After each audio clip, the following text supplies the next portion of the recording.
Have you ever walked into a house that's been abandoned for years? I don't think so. It's strange. You open the front door and the air feels heavy. Dust hangs in the sunlight. The wallpaper's just peeling.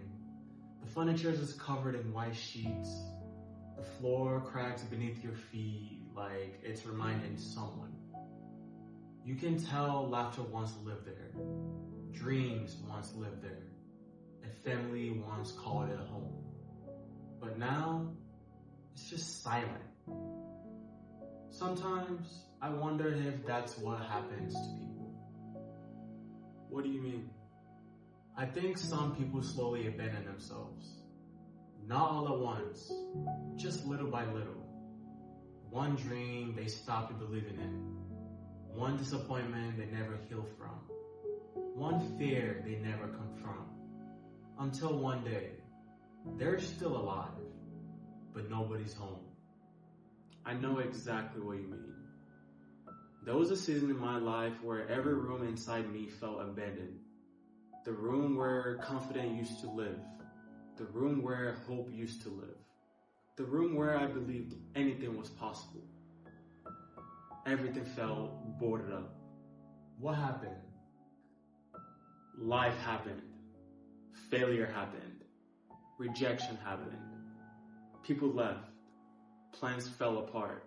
And without realizing it, I started believing those experiences were telling me who I was. Most people do. Yeah. And that's where everything changes. Because eventually your thoughts stop describing your reality and start creating it. The mind is powerful like that. If you tell yourself long enough that you're not enough, you start building a life around that belief. If you tell yourself nobody cares, you stop opening the doors to people who do. If you tell yourself you will never make it, you stop taking steps towards where you're supposed to go. So you're saying we're building our lives with our thoughts? Every day, brick by brick, conversation by conversation, belief by belief. Most people think they're waiting for life to change. But life often changes when the story in their mind changes. Ooh, that's hard for people to hear. Because it means we have responsibility. But it's also beautiful. Because it means we have power. Think about it. An architect doesn't build a house by accident. Every wall begins as an idea. Every room begins as a vision. Every window begins as a decision. And in the same way, your future begins long before it arrives. It begins in the private conversations nobody hears. The ones we have with ourselves? Exactly. The conversation that says, I will always be this way. Or maybe there's more for me. The conversation that says, I'm broken. Or I'm healing. The conversation that says, it's over. Or this is just the beginning. The subconscious listens to all of it. Like fertile soil. Whatever seed you consistently plant, it grows. So what do we do if we've been planting the wrong things? We start planting new seeds. Not because we're pretending life is perfect, but because we're choosing what deserves to grow.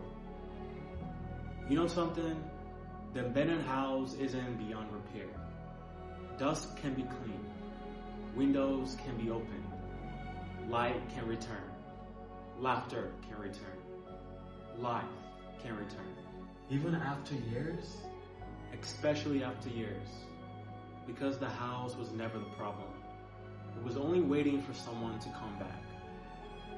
And I think there are people watching this right now who have been standing outside their own lives for too long, looking at old wounds, old mistakes, old version of themselves, wondering if it's too late. It's not. Walk back inside. Open the rooms you've closed. Dream again. Believe again. Hope again. You're not a ruined house. You're a house under renovation. And every thought you choose today is another light turning back on. One room at a time.